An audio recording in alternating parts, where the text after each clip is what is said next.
निशुम्भ शुम्भ गर्जनी प्रचण्ड मुण्ड खण्डिनी वने रणे प्रकाशिनी भजामि विन्ध्यवासिनी। त्रिशूलमुण्डधारिणी धराविघातहारिणी गृहे गृहे निवासिनी भजामि विन्ध्यवासिनी। दरिद्र दुःखहारिणी सदा विभूतिकारिणी वियोगशोकहारिणी भजामि विन्ध्यवासिनी।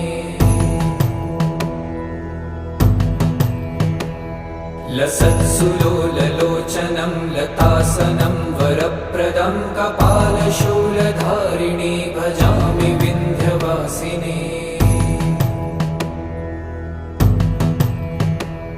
कराब्जदान